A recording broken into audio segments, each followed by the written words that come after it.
dentro da obediência canina, como que funciona essas etapas? Olha só, dentro da obediência canina, eu gosto de usar, e eu acho que faz 100% de sentido, o alimento do cão do dia para ensinar comportamentos novos para o cão e para melhorar o meu vínculo com o cão. Eu tenho que entender que lá na natureza, há milhões, milhares de anos atrás, 10, 20, 30, talvez 40 mil anos atrás, o alimento fez um papel considerável na relação homem-cão. Foi por meio do cão que o homem conseguiu caçar com quantidades maiores de proteína, o seu cérebro evoluiu, e por meio dessa evolução que hoje os seres humanos e os cães têm uma parte no cérebro que eles compartilham muito parecida, um para entender a linguagem corporal e a comunicação do outro. Então o alimento na relação canina, ele é muito forte. E se o alimento faz parte do processo de aquisição e de aprendizagem de comportamentos, como eu lembrei ali do cão que vê o coelho na toca, faz muito sentido que eu use o alimento do meu cão para ensinar coisas novas para ele. Lá atrás, olha só, vou dar um exemplo aqui para você. Tem gente que é assim ainda hoje, tá? Mas lá atrás, 1906, 1912, no livro O Manual do Treinamento de Cães, de Conrad Most, e aqui eu vou abrir outro parênteses, outro aspas, parênteses. Conrad Most é um dos maiores nomes da história do treinamento canino. Só que ele está há mais de 120 anos atrás. Então é claro que algumas coisas estão ultrapassadas na visão dele. Só que o que ele viu em 1906, tem gente no Brasil que não consegue ver hoje, que não acredita que isso possa fazer sentido. Lá em 1906 ele já falava de instinto de presa, caça, de aprendizado associativo. Mas lá naquela época, e no seu próprio livro, o aprendizado era por forçamento e alívio de opressão. Como assim? Tudo que eu fosse ensinar para o cão, eu iria agregar um desconforto no cão que iria ser aliviado com ele me oferecendo comportamento. Então, por exemplo, eu vou fazer um senta. Eu levanto a guia e o cão sente uma pressão, ele senta automaticamente, ou eu guio ele com a mão ali, ele senta, eu solto. Eu solto o enforcador, ou a guia, ou a prong collar. Eu criei uma pressão, eu coloquei um desconforto, o cão ofereceu o comportamento e aí ele aliviou a pressão. O aprendizado aqui, ele foi negativo ou positivo? Pensa comigo. Se eu inserir pressão e quando o cão faz eu aliviei, foi positivo ou negativo? Então, uma visão mais específica, o aprendizado foi positivo, porque eu trabalhei aliviando a pressão. Aliviando a pressão é algo positivo. Mas numa visão mais geral e num consenso, esse era um método de adestramento baseado puramente em R-. Eu não vou entrar nos nomes técnicos aqui, mas R- é acrescentar um desconforto para o cão resolver esse desconforto fazendo o que eu quero que ele faça. E o que isso gerava? Isso gerava nos cães, antigamente, uma obediência muito confiável, porque o cão obedeceria sempre, porque eu padronizei na cabeça do cão que se ele não me obedecer, ele vai gerar um desconforto para ele. Então, nessa época, os cães tinham que ser muito duros, porque muitos cães não passavam pela aprendizagem, pelo adestramento. Nessa época, a gente está falando de pastores alemães, 1912, eram cães militares, eram cães de guerra. Muitos cães não conseguiam passar pelo treinamento de obediência. Por quê? Porque era baseado em dor, em grito, em pressão psicológica no cão. Isso gerava um problema também. Foram feitos estudos que a média de trabalho desses cães eram até os 7 anos. Com 7 anos, esses cães tinham pressão alta, tinham problemas nos ossos, tinham problemas nos ligamentos e nas articulações, ocasionada pelo nível alto de estresse. Com o passar do tempo, foi se entendendo que o melhor aprendizado possível é quando o cão aprende por uma via positiva, que é chamado de R+, reforço positivo. O R+, basicamente eu gero, o cão, ele faz um comportamento e eu reforço aquele comportamento com algo que o cão queira. Eu posso usar, por exemplo, bola. Se o cão gosta muito de bola, durante muito tempo foi usada a bola. Eu posso usar um pilo ou um mordedor. Deixa eu mostrar para vocês aqui, ó. Tomei uma pregadinha da Mish no mordedor hoje. Eu seguro o pilo aqui e essa pelezinha fica para fora. E ela deu uma arranhada.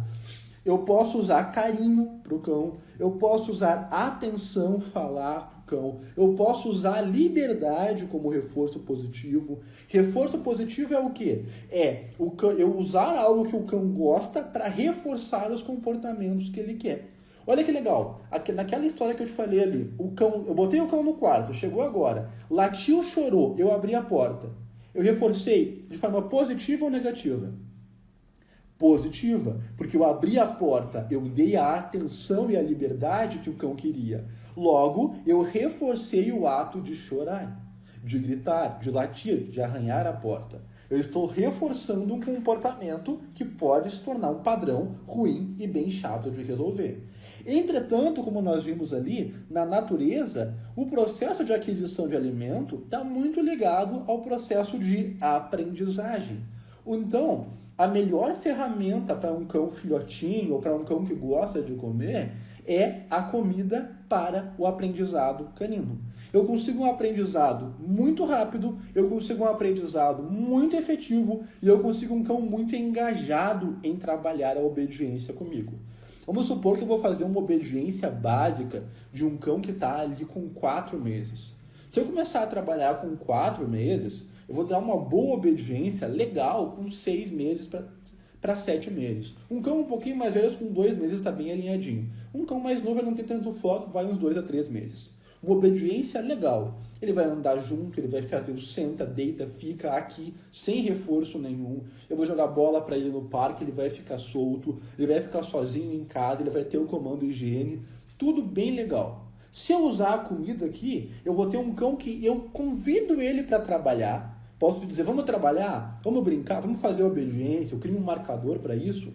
E ele me olha assim, tipo, uau, é isso que eu quero. É algo muito positivo para ele. Por quê? Porque ele aprendeu que a vida dele é trabalhar para ganhar o alimento que ele quer. E não só isso, uma vez que ele criou esse padrão, não é só o alimento que ele busca, mas eu posso usar muitos reforços positivos ao mesmo tempo. Eu uso o alimento, eu uso a atenção, eu uso o carinho. É algo divertido para o cão aprender a obediência comigo. E também eu posso usar coisas aleatórias. Tem uma história muito boa de um senhor que ele tinha um Rottweiler e o senhor treinava para o esporte canino. O esporte canino, o cão ele tem que ter uma obediência em outro nível. O cão tem que andar do lado, olhando para o dono, marchando. Ele tem que fazer 10, 15 minutos de obediência sem guia, sem colar eletrônico, sem reforço nenhum. Para mim chegar nesse estado, o cão tem que gostar de alguma coisa para me ensinar ele o que ele quer. Não é como um cão doméstico que ele vai aprender tranquilo.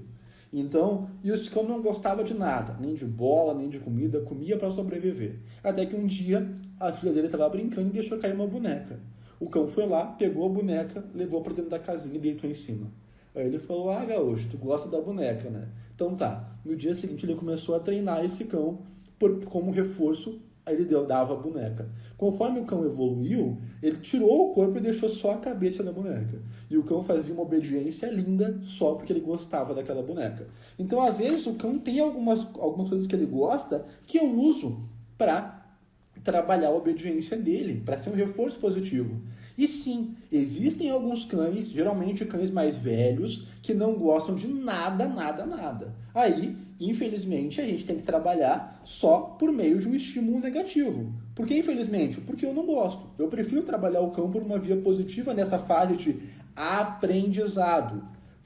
Nós temos 3 fases: aprendizado, validação e solidificação. Se eu consigo levar o cão no positivo aqui, eu adoro. Acho algo muito bacana e muito legal de você ter. Se não tem, infelizmente, mas esse cão que não gosta de nada, ele vai ter aquela obediência padrão. Ele vai fazer tudo que você quer, mas não na velocidade que você busca ou nos altos critérios que você quer.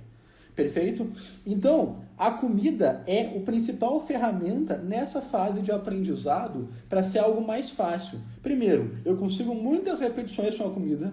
Eu faço, 50, 100 repetições num treino. Eu faço 50, 150 deita em um treino com comida. O cão está motivado e repetições curtinhas.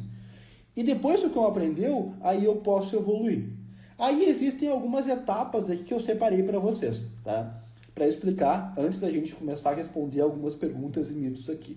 A primeira etapa do treinamento de aprendizado é o luring.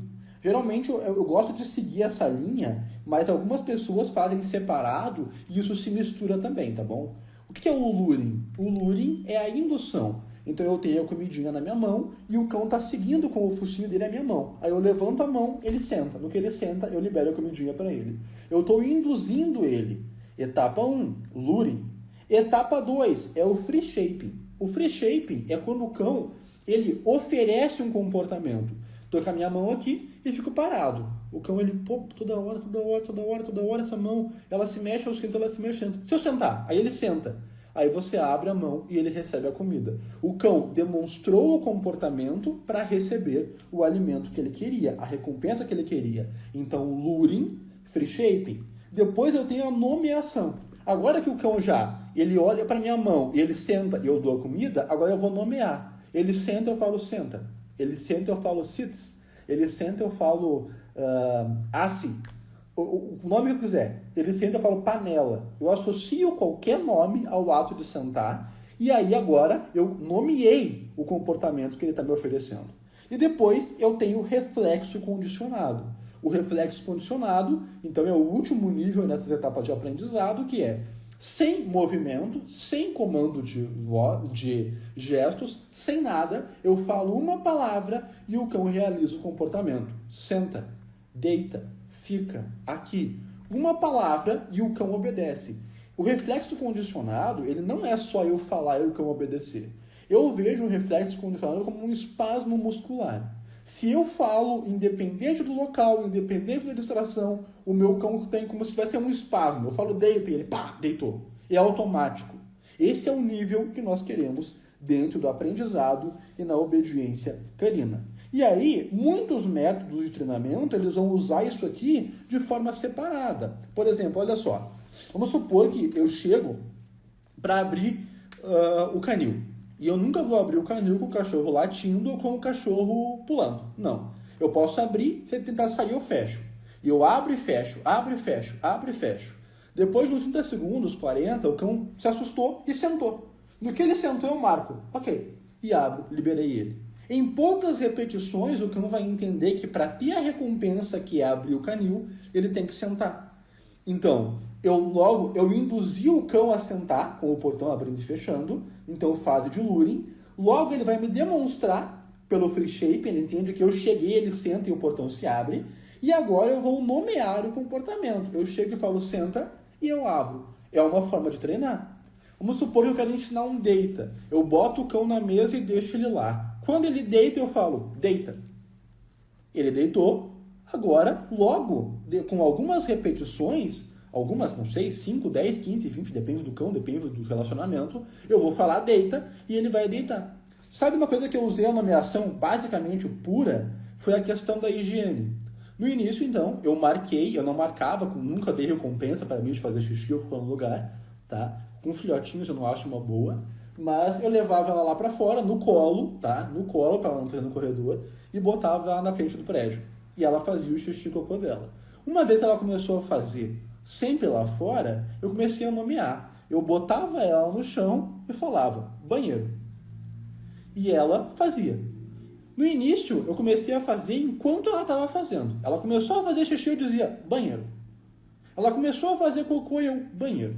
Depois de um tempo, eu comecei a falar antes dela fazer, banheiro, banheiro. Depois de um tempo, eu comecei a segurar um pouquinho. Eu chegava, ela estava na guia, eu olhava para ela, banheiro, e soltava a guia, ela ia lá e fazia. Ela fazia muito xixi quando chegou com 90 dias. Então eu descia com ela a cada 1h30. Em 10 dias ela já aprendeu esse comando. Hoje eu uso esse comando demais.